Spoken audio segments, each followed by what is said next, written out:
Morning সবাইকে। তো চলো আজকে ব্লগটা স্টার্ট করি। তো আজকে দধি কর্মা, তো বাড়িতে একদিকে রান্নাটান্না করছি, প্লাস এখন পুজোর আয়োজনও চলছে, মানে এসে দধি কর্মাটা যাতে হয়ে যায়। তো চলো আজকে ব্লগটা স্টার্ট করি, আর আজকে দিনটা কীভাবে গেল সেটা তোমাদের সাথে শেয়ার করি। সবাইকে এখন একটু এই বাঁধাকপি তরকারি রান্না করে নিয়েছি বাড়ির জন্য। আর আজকে একটু বাইরে নেমন্তন্ন আছে, যেহেতু আজকে গোটা সেদ্ধর দিন, যেহেতু তো সেখানে আমাদের খাওয়া দাওয়া আছে। বাড়িতে বাবা মা থাকবেন, তাদের জন্য এই যে রান্না করে দিচ্ছি।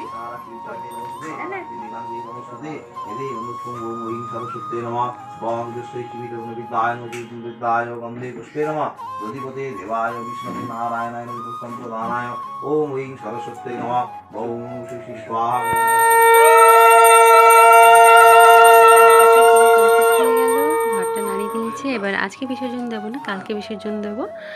আর এখন এই দধিকর্মার প্রসাদ টসাদ মাখামাখি করলাম, এটা সবাইকে একটু আশেপাশে দিয়ে দেবো। আবার এখন কাজ শেষ করি, স্নান করিনি, স্নান টান করে ওইদিকে যাবো।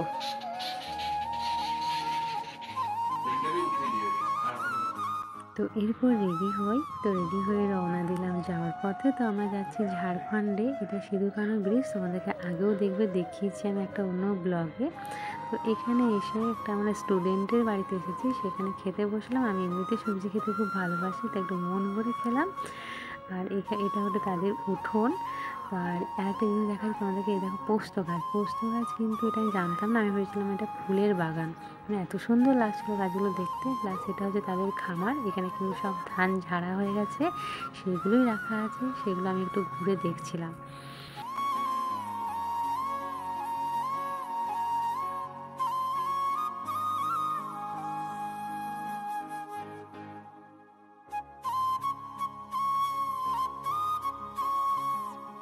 তো এখন খাওয়া দাওয়া সেরে নিচ্ছি, এবার বেরোবো, অনেকটা সময় হলো। তো চলো, এটা ওদের খামার। আমরা এসেছি হচ্ছে টারা গ্রামে, যেটা ঝাড়খণ্ডে পড়ছে। এর আগে অবশ্য একবার এসেছিলাম, তোমাদেরকে এবার ব্লগে দিয়েছিলাম যে নদী পাড়ে এসেছি। তো আজকে সেখানে একটু সেজানো নেমন্তন্ন, সেখানে তো আমরা এখান থেকে বেরিয়ে যাওয়ার বা বাড়ি যাওয়ার কথা ছিল, কিন্তু হয়নি। সেখানে আরও কয়েকটা স্টুডেন্ট ছিল, তারা কিন্তু জোর করে আমাদেরকে তাদের বাড়ি নিয়ে গেছে। তো সেই সময় যাওয়ার পথে তো আমরা টারা গ্রাম থেকে অন্য একটা গ্রামে যাচ্ছিলাম। তো সেই গ্রামের নামটা আমার এই মুহূর্তে মনে নেই। তো তাদের সাথেই যাওয়া, তো সেখানে অনেকক্ষণ ছিলাম। তারপরে ওখানে খাওয়া দাওয়াও করলাম, মানে এমনিতে ওখানে খাওয়া দাওয়া করেছি, আবার ওখানে যেয়ে খাওয়া দাওয়া। তারপরে আবার এই দেখো ওখানকার পাড়ার ঠাকুর, ওটাও কিন্তু বেশ সুন্দর হয়েছে। তো এইভাবে অনেকটা সময় কাটানোর পর এখন আমরা বাড়ি ফিরছি। দেখো পুরো সন্ধে হয়ে গেছে, কোন দুপুরের মানুষ আমরা। তো এখন পুরো সন্ধে হয়ে গেছে, তো এখন বাড়ি ফিরছি। তো এই দেখো পুরো, মানে এটা কিন্তু সিধু-কানু ব্রিজের জায়গাটা। তো এখন কিন্তু একটু ভাবলাম যে দেখাবো এই জায়গাটা, কিন্তু অন্ধকার হয়ে গেছে বলে কিছু দেখা যাচ্ছিল না। আর বাড়ি ফিরে দেখো কত কী মানে এনেছি ওখান থেকে, সেটাও তোমাদের সাথে শেয়ার করছি। তো সব জায়গায় তো খাওয়া সম্ভব নয় বলে কিন্তু তারা ওই মাছটা দিয়েছিল টিফিন বাটিতে। আর এতেও কিন্তু ভাজা মাছ দিয়েছে, প্লাস কিন্তু অনেক সবজি দিয়েছে, কারণ মোটামুটি আমরা 3টে না 4টে বাড়ি ঘুরলাম। মানে ওখানে যাওয়ার পর কিন্তু কেউ আর ছাড়ছিল না। আর তারা কিন্তু খুব ভালোবাসাও দিয়েছে, মানে খুব ভালো লাগছিলো আমাদেরই যে ওখানে এতজন মানুষ মানে এখনও সে ভালোবাসে। তো যাই হোক, দেখো কত কী সবজি এনেছি, 2-3 দিনের সবজি একেবারে আমি নিয়ে চলে এসেছি। তো এটাতে বেশ ভালো লাগছে, মানে মোটামুটি আমাদের আজকে দিনটা খুব ভালো গেল।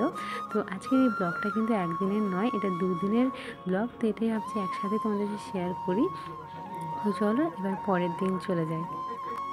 সবাইকে গুড আফটারনুন। তো আমাদের ঘুরিতে 2টো বাজতে চলেছে। তো এখন ভাবছি ঠাকুরটা বরণ করে নেব, আর মানে বিকেলবেলা বিসর্জন দেব। আর দেখো পুজো শেষ হওয়া মানে শুরু হওয়ার আগে কাচাকুচি, পুজো শেষ হওয়ার পরেও কাচাকুচি, মানে কাচাকুচি শেষ হয় না বলতে গেলে। তো আজকে সব রাজ্যের জামা প্যান্ট কাচা হয়েছে, মনে হচ্ছে চারিদিকটা জামা প্যান্টের মেলা। তো বেশ আজকে রোদটাও দিয়েছে, 2 দিন ধরে যেভাবে মেঘলা মেঘলা করেছিল, তার জন্য কাচাকুচি হচ্ছিল না। মোটামুটি আজকে কাচাকুচি করেছি। আর এখন একটু ঠাকুরটা বরণ করে নেবো। তো চলো ব্লগটা দেখতে থাকো।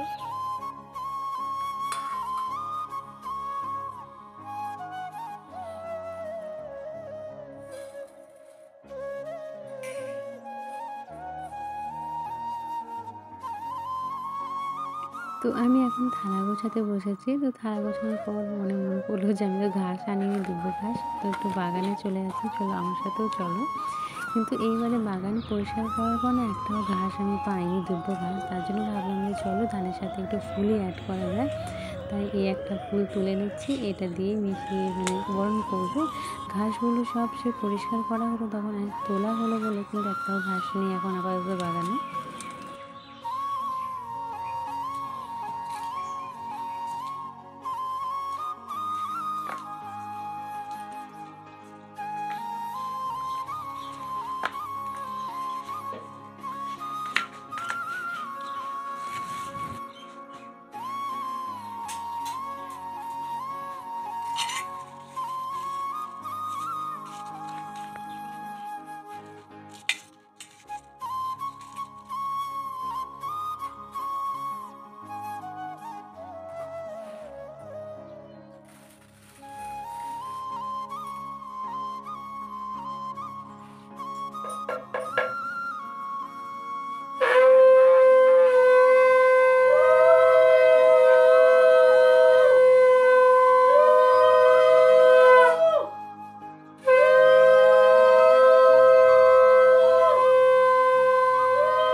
বরণ করার পর কিন্তু দেখো ঠাকুরের মুখটা কোনো একটা মানে খারাপ উদাস উদাস ভাব হয়ে গেল। আমারও সেটা দেখে বেশ খারাপ লাগছিল, ভালো লাগছিল না একদম।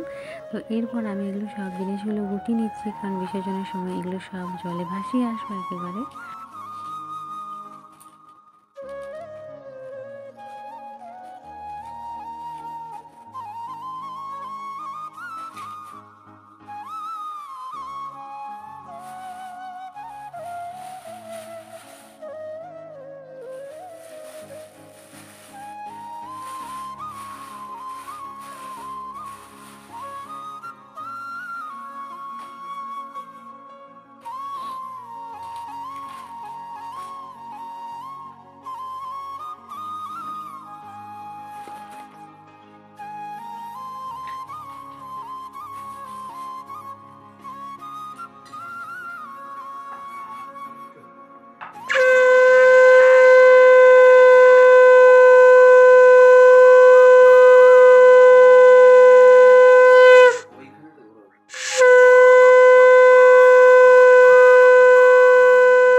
বিসর্জন শেষ করে এবার বাড়ি ফিরছি। একটু মনটা খারাপ লাগছে, কারণ এই ঠাকুরটা আমাদের বাড়িতে 2 বছর ধরে ছিল। আগের বছর যেহেতু বলেইছিলাম আমার পুজো হয়নি আমাদের, তো যাই হোক মনটা খারাপ লাগছে। আর আমিও একটা আজকে মানে আমি মানে ভালোভাবে আজকে লক্ষ্য করলাম, অবশ্য আগে সবার কাছে মুখ থেকে শুনেছি যে ঠাকুর বরণ করার পর কিন্তু ঠাকুরের মধ্যে একটা মানে উদাস ভাব চলে আসে। আজকে কিন্তু আমি বাড়ি ঠাকুরটা ভালোভাবে লক্ষ্য করলাম। বড় ঠাকুরের মানে বড় বড় ঠাকুরগুলো কিন্তু বলে সবাই, জাস্ট চলো একটু মনটাও খারাপ হলো। তো চলো আজকের মতো ব্লগটা এখানেই শেষ করলাম, আবার নেক্সট ব্লগে দেখা হবে। আর সবাই ভালো থেকো, সবাইকে গুড ইভিনিং।